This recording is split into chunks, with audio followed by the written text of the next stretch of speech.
Hello friends, welcome to armed version. तो आज की इस वीडियो के अंदर हम पाकिस्तान एयरफोर्स के अकिंसी ड्रोन के दो नए वेपन्स, मिनिएचर बॉम्ब जिसे स्मॉल डायमीटर बॉम्ब भी कहते हैं और सैकर क्रूज मिसाइल जो है, इनकी स्पेसिफिकेशंस के बारे में बात करेंगे। इसके अलावा हम ये भी डिस्कस करेंगे कि पाकिस्तान एयरफोर्स की सर्विस के अंदर इतने सारे कॉम्बैट ड्रोन मौजूद हैं, लेकिन किस वजह से फ्यूचर के अंदर पाकिस्तान एयरफोर्स का जो सबसे ज्यादा कैपेबल ड्रोन है वो अकिंसी ड्रोन होगा, और अकिंसी ड्रोन की इंडक्शन के बाद पाकिस्तान एयरफोर्स को वो कौन सी कैपेबिलिटीज हासिल होंगी जो अभी तक इंडियन एयरफोर्स के पास भी मौजूद नहीं है। So let's start. तो पाकिस्तान एयरफोर्स का जो एक पर्सनल है उसकी एक तस्वीर सामने आई है अकिंसी ड्रोन के साथ। इस तस्वीर के अंदर जो अकिंसी ड्रोन है उसके सेंटर लाइन हार्ड पॉइंट के ऊपर एक जो स्मॉल डायमीटर बॉम्ब है इसे देखा गया है। ये स्मॉल डायमीटर बॉम्ब तुर्की का तैयार करता मिनिएचर बॉम्ब है जिसे स्मॉल डायमीटर बॉम्ब भी कहते हैं। मिनिएचर बॉम्ब को स्मार्ट न्यूमेटिक क्वाड रैक के ऊपर कैरी किया जाता है,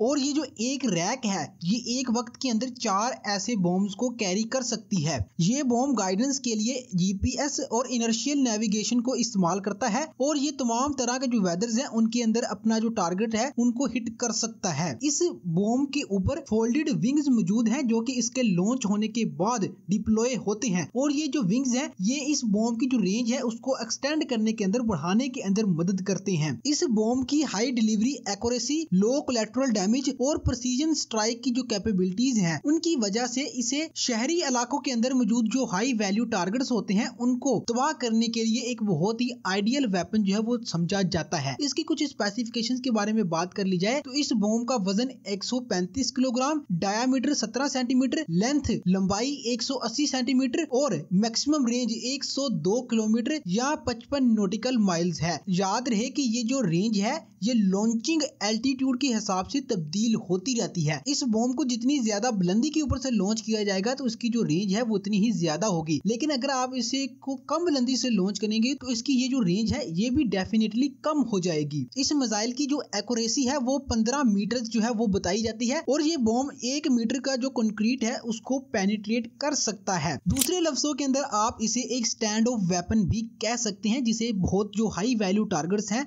उनको पिन पॉइंट एक्यूरेसी के साथ डिस्ट्रॉय करने के लिए इस्तेमाल किया जा सकता है इस बॉम्ब को। पाकिस्तान एयरफोर्स के जो पायलट्स हैं उन्होंने अपनी जो अकिंसी ड्रोन की ट्रेनिंग है उसको मुकम्मल कर लिया है। दूसरा वेपन जिसके बारे में ये ऐलान किया गया है कि ये जो वेपन है इसे 2022 के एंड तक अकिंसी ड्रोन के ऊपर से टेस्ट फायर किया जाएगा, और 2023 के शुरू में इस वेपन को अकिंसी ड्रोन के साथ इंटीग्रेट कर दिया जाएगा। यह तुर्की की कंपनी रोकरसन का तैयार करदा साकिर क्रूज मिसाइल है। इस क्रूज मिसाइल के अंदर नेटवर्क बेस्ड डाटा लिंक की जो कैपेबिलिटी है उसको इंटीग्रेट किया गया है, और इसी डाटा लिंक की कैपेबिलिटी की वजह से ये जो मिसाइल है ये लॉन्च होने के बाद अपना जो रूट है उसको चेंज कर सकता है, उसे अपडेट कर सकता है। इसके अलावा जो अपना इसका जो टारगेट है उसको भी चेंज किया जा सकता है लॉन्च होने के बाद, और इसका जो यूजर है वो इस मिसाइल के लॉन्च होने के बाद इसका जो मिशन है उसको भी कैंसिल कर सकता है। इस मिसाइल की कुछ कैपेबिलिटीज की बात करें तो इसकी रेंज 150 किलोमीटर और मैक्सिमम स्पीड मैक 0.85 है। इस मिसाइल की जो एक इंटरेस्टिंग चीज है वो ये है कि इसके बहुत सारे वेरिएंट्स हैं, जैसे कि साकिर CR यानी कि क्रूज मिसाइल,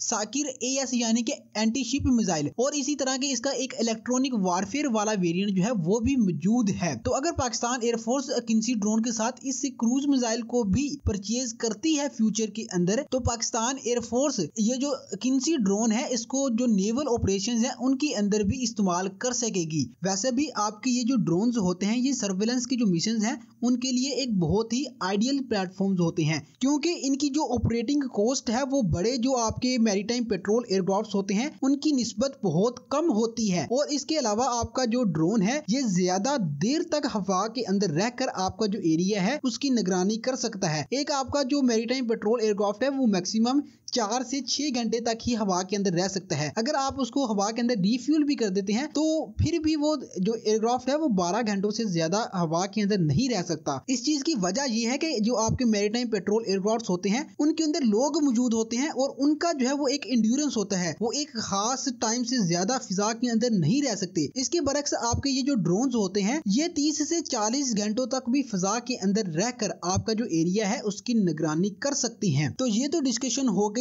अकिंसी के जो 2 नए वेपन्स हैं उनके बारे में। अब हम डिस्कस कर लेते हैं कि किस वजह से फ्यूचर के अंदर ये जो अकिंसी ड्रोन है ये पाकिस्तान एयरफोर्स का सबसे ज्यादा कैपेबल ड्रोन होगा। ये एक बहुत बड़ी हकीकत है कि ये जो आपके ड्रोन्स हैं ये एयर डिफेंस सिस्टम्स के लिए बहुत ही आसान टारगेट होते हैं। इसकी मेनली 2 से 3 वजूहात हैं।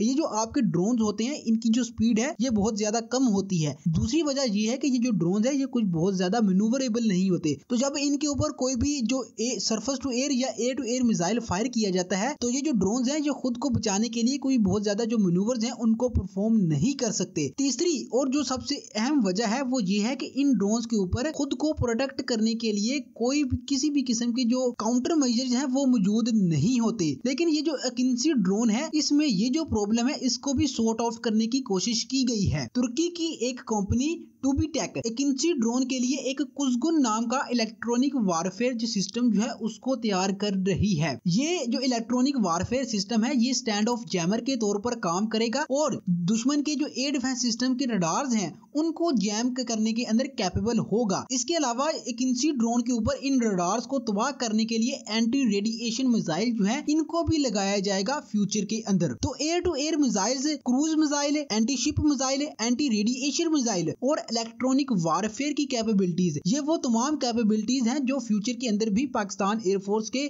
किसी भी दूसरे ड्रोन के अंदर जो है वो मौजूद नहीं होंगी। यही वजह है कि फ्यूचर के अंदर पाकिस्तान एयरफोर्स का जो सबसे ज्यादा कैपेबल ड्रोन है वो अकिंसी ड्रोन होगा, ना कि कोई दूसरा ड्रोन। अकिंसी ड्रोन के पाकिस्तान एयरफोर्स की सर्विस के अंदर इंडक्ट होने के बाद पाकिस्तान एयरफोर्स के पास कुछ ऐसी कैपेबिलिटीज आ जाएंगी जो कि अभी इंडियन एयरफोर्स के पास भी मौजूद नहीं है। वो कैपेबिलिटीज ये हैं। अकिंसी ड्रोन जो है इसके साथ अगर पाकिस्तान एयरफोर्स ये जो मिनिएचर बम है जिसके बारे में हमने ऊपर डिस्कशन की इसे परचेज करती है तो ये पाकिस्तान एयरफोर्स के लिए एक स्टैंड ऑफ वेपन के तौर पर काम करेगा। याद रहे कि इंडियन एयरफोर्स जो है वो इस तरह के जो स्टैंड ऑफ वेपन्स हैं उनको डिलीवर करने के लिए अभी भी अपने जो मिराज 2000 फाइटर जेट्स हैं उनको इस्तेमाल करती है। इसके अलावा पाकिस्तान एयरफोर्स फ्यूचर के अंदर इस ड्रोन को एंटी शिप और एयर टू एयर जो मिशन हैं उनके अंदर भी इस्तेमाल कर सकेगी और ये जो कैपेबिलिटी है ये अभी तक इंडिया के किसी भी ड्रोन के अंदर मौजूद नहीं है। तो इसी तरह के जो मिशन जो कि इंडियन एयरफोर्स फ्यूचर के अंदर भी अपने जो फाइटर जेट्स हैं उनकी मदद से ही परफॉर्म करेगी। पाकिस्तान एयरफोर्स उस तरह के जो मिशन हैं ये अपने अकिंसी ड्रोन की मदद से परफॉर्म कर सकेगी। तो फ्रेंड्स आज की इस वीडियो के लिए बस इतना ही। उम्मीद करता हूं कि आपको आज की हमारी ये वीडियो पसंद आई होगी। इस वीडियो को आखिर तक देखने के लिए बहुत शुक्रिया।